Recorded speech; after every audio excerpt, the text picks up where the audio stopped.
This is not a podcast I ever wanted to make or ever thought I would have to make. But in the interest of keeping you all up to date and being fully transparent, I wanted to give you guys an update on some recent developments with AI Box and some of the things that may change in the future, and also ask for advice or support as you guys may have it.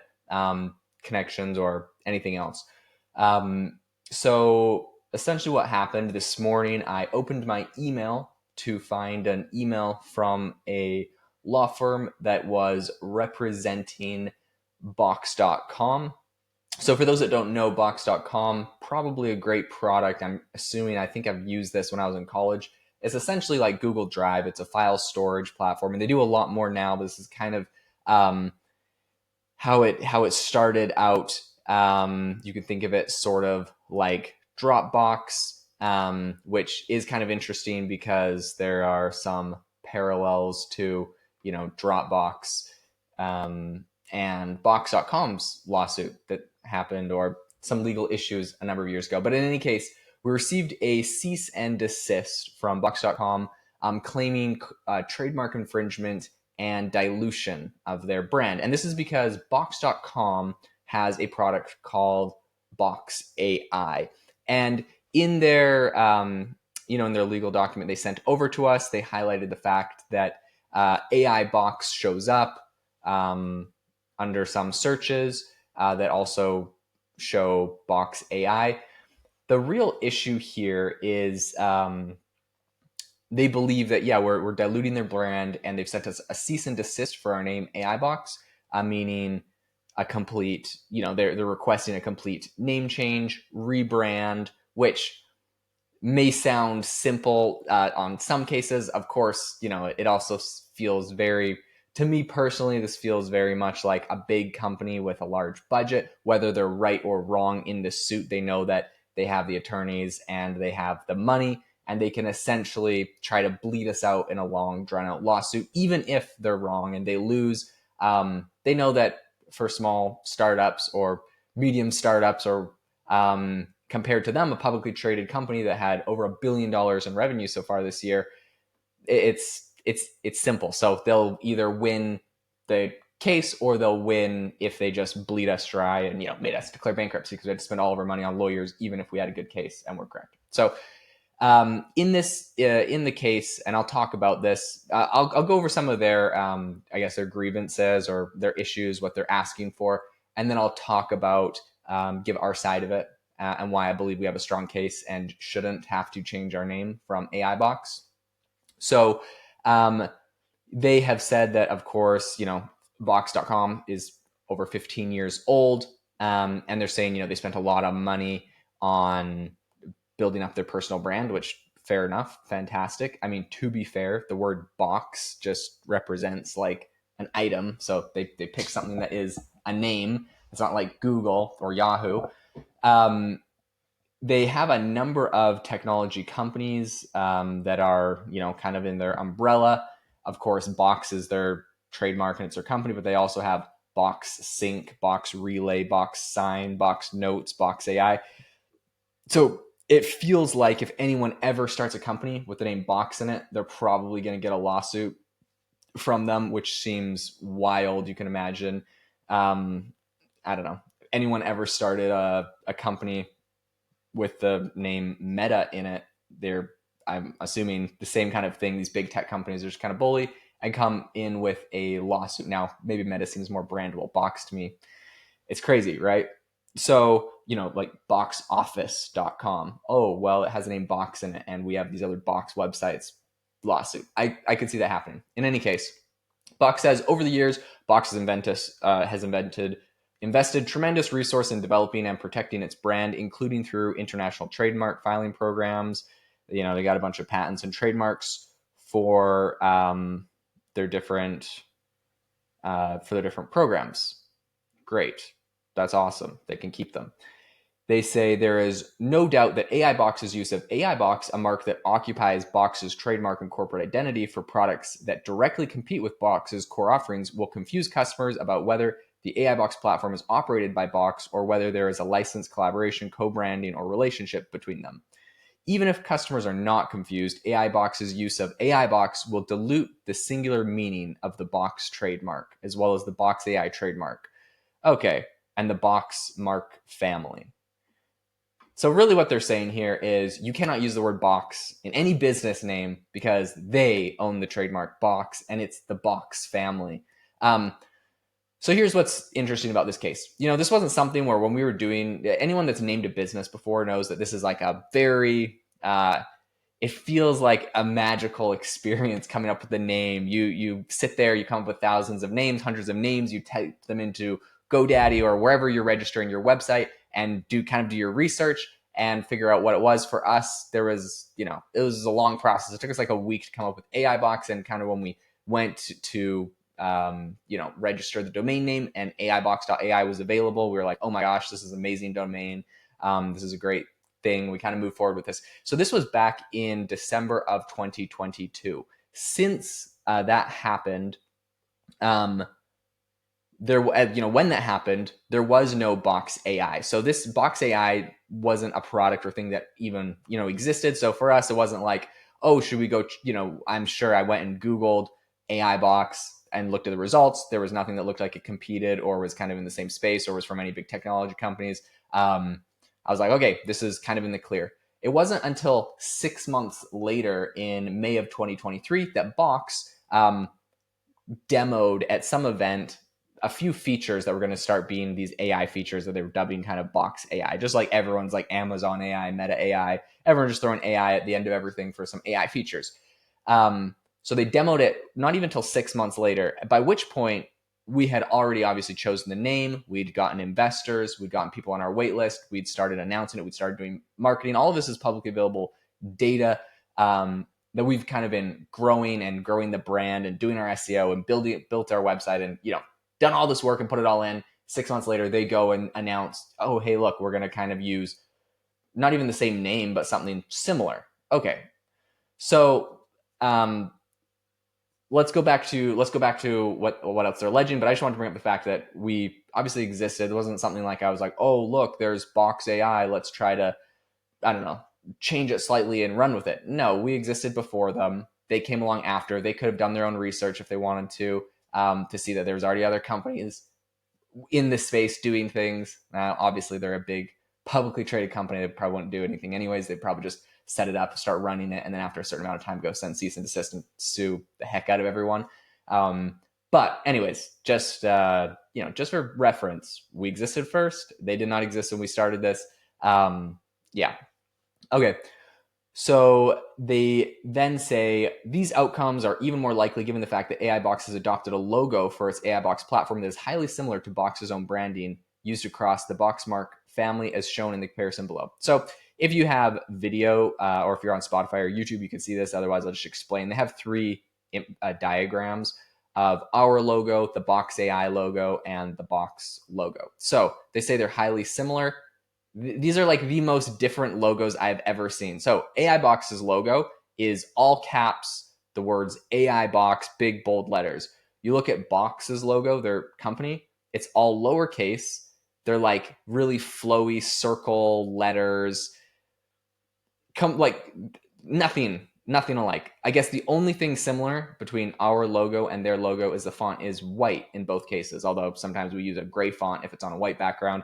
Just so happens that our website header is black, so it's black with white text. Theirs is blue with white text. We don't use their blue. We don't use any font similar. We don't use the lowercase. It's completely different. They've adopted a logo for Box AI, which, like, to be fair, again, this logo was created 6 months after our logo was created. So if anyone was copying anything, ours was publicly available, and you can go check the records online of our website and our published website and our logo on our website. Far beyond that. So if they're upset about the logo, they came out 6 months after us, and their logo isn't exactly the same. The icons are completely different. They have like some sort of like DNA sciencey icon. We have just a square. Their word box is B with O and X lowercase. Ours is all uppercase, all capitalized. The fonts may be similar. Other than that, yeah, the fonts may be similar, and they're the ones that picked the font 6 months after us. So I'm not going to apologize for our font choice, because our font choice was completely different than their main logo. And if they want to make a subsidiary product of their main product with a different logo that copies our logo that came out 6 months earlier, that is definitely up to them.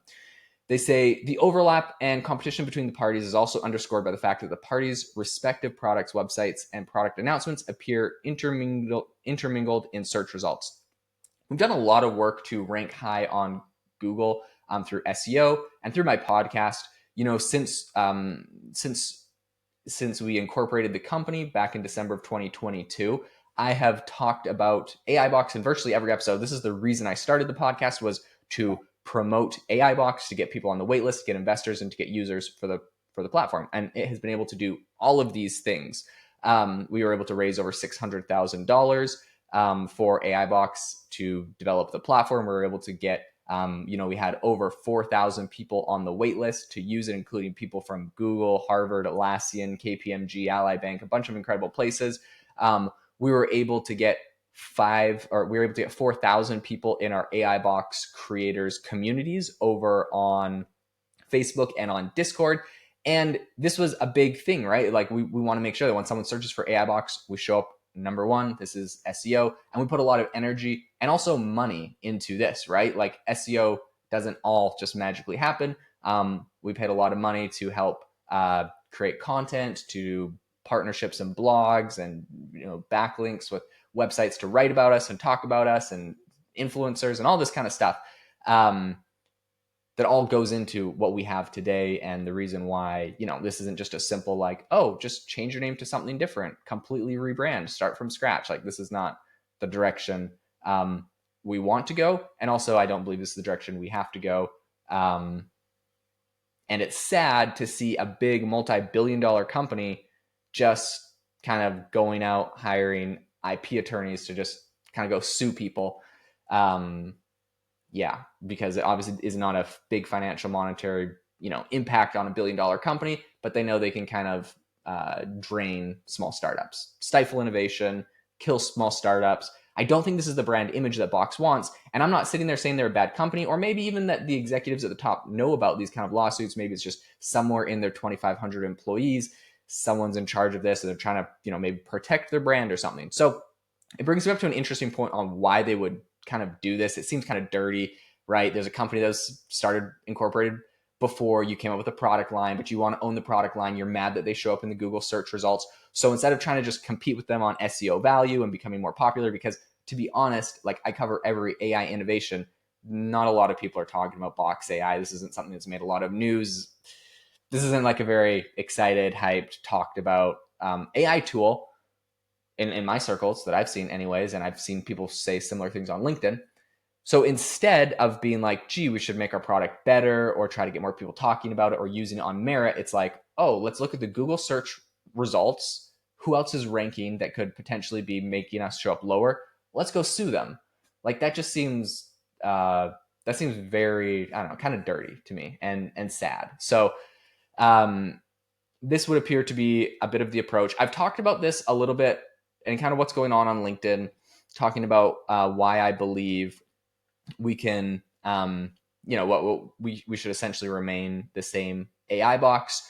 No guarantees on this or where this will go. I would love to have a discussion with Box.com, come to a mutual agreement, continue on our merry way, and hope this is a misunderstanding. And I would hope that from Box's side, being a company that could prove that they're pro innovation, pro technology, by not just litigating and trying to sue everyone that they feel like threatens their search results for their subsidiary products. It's not even their main brand. We look nothing like, we serve none of the same. The thing they said in their cease and desist is that we have a competing product. Absolutely not. We are a no-code AI app builder and a marketplace. Anyone in the world, like Canva, you go on, connect AI models, and build some tools that you want to use. Fantastic. Box.com lets you save your files. And they have a cool AI tool where you can search, and it will like search your files for you with AI and some other cool functions and features and, enterprise SaaS stuff. Awesome. This is like, there is no overlap. The products do not compete. The products don't even touch the same customers half the time. And yet they say we're like directly competing and confusing their customers. Absolutely not. If it confuses their customers, they shouldn't have named their product line the same thing as a company that already existed, already showed up in the Google search results. Unless they said, oh, no big deal, it's a startup, let's name it this anyways, we'll just sue them later. Unless that was the case. So the logos are different, as I've discussed. The products are completely different. They have their enterprise ecosystem that they serve. So we have different markets, different users, completely different needs.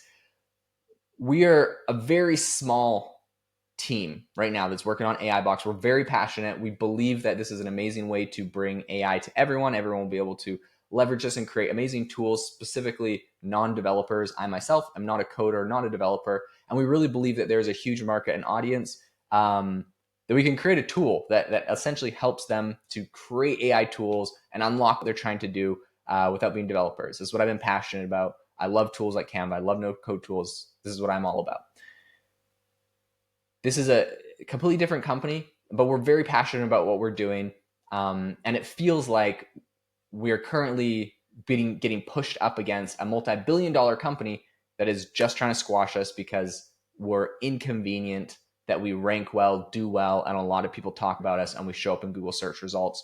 Not for the exact same name as them, but something sort of similar. Which, again, we, to be clear, picked first. If you have any thoughts or advice or suggestions on this whole situation, if you've dealt with anything like this in the past, I would love to hear your input. I'm going to leave a link in the show notes, in the description, wherever you're kind of watching or listening to this, to my post about this on LinkedIn, where I kind of outline all of this. If you could do me one favor and support in one way, it would be, if you're on LinkedIn, to go over, click on that post and just like it and drop a comment. This helps it reach more people. From LinkedIn, I have had some amazing people working at amazing, top 10 tech companies reach out to me and say, hey, I have a connection over at Box, or I have a friend that works in IP law. And people are people are sending messages over to people over at Box or IP law places. This has the power, I think, to resolve the situation in a positive way, which is all I want. I don't want to sit here for the next 2 or 3 months and, give you guys updates on an ongoing lawsuit that I'm embroiled in, that's slowing down our innovation, that's slowing down our technology, that's slowing down our mission. This is not what I want to do. But at the same time, I hate feeling like, anyone that has started a company in tech knows, like, it's not easy. You're competing against billion-dollar companies, and I hate feeling like the competition is not a merit-based competition. It's a connections or a legal competition that they can just sue you because they want to, even if their case won't win. They can bankrupt you through lawsuits so that you go bankrupt, and even though you didn't win even though you may win your case, you're bankrupt, your company goes away. They win either way. They win whether they win, or they win whether they bankrupt you. I think this is a completely corrupt situation and environment to be on. I am huge pro tech, huge pro innovation. I'm really excited about the future of AI and everything happening, but I really think we need to be pro innovation, and suing competitors out of business, not even competitors, suing other tech companies out of business because you don't like them, or they're inconvenient for your marketing or for your brand or your perceived spots on Google search results, for lack of a better word, I do not think is the way to do it. And in any case, even if they were to sue us to change our name, like that, the problem of, me wouldn't go away. I obviously wouldn't talk positively about them ever again.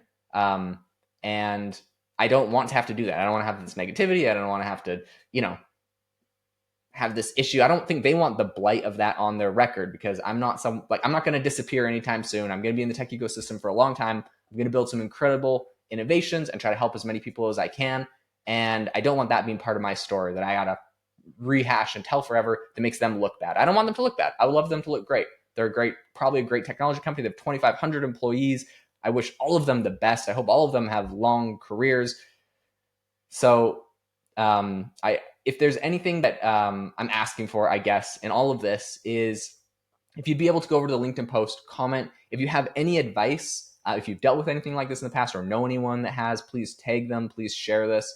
Or if not, just comment with your support for Reach. I would really, really appreciate it. I'll keep you up to date on everything that happens moving forward with this, what we end up doing. Currently consulting our attorneys and trying to talk to mentors and other people. If you have any other insights, I would really appreciate it. You can reach out to me over on LinkedIn. And I hope that you all have a great rest of your day. Sorry for a bit of a downer note on the podcast, but in all fairness, this is kind of inside of the tech ecosystem, inside of the tech realm. I'm not the only one that's probably facing this. There's probably a lot of other startups and also like AI startups, right? Because you have this like all of a sudden this little AI tag that's added, and now all of a sudden there's like lawsuits everywhere because everyone says like they should own the AI tag. They should own the Box AI just because they're called Box. They should own AI. Everyone just believes that, yeah, they own that AI tag. So I think this is probably something that's more indicative of what's happening broadly in the tech market. It definitely feels like David and Goliath. They're a publicly traded company that has, generated over $1 billion this year. And we, of course, are a small startup that hopes to make something incredible. We're definitely more nimble, and I think we can create more innovative things than some of these bigger companies that are buoyed down by bureaucracy. So, watch us. We'll create something incredible. And that's my one thing I can promise you. And I do really appreciate any of your support. Anyways, hope that you all have an amazing rest of your day. Thanks for listening.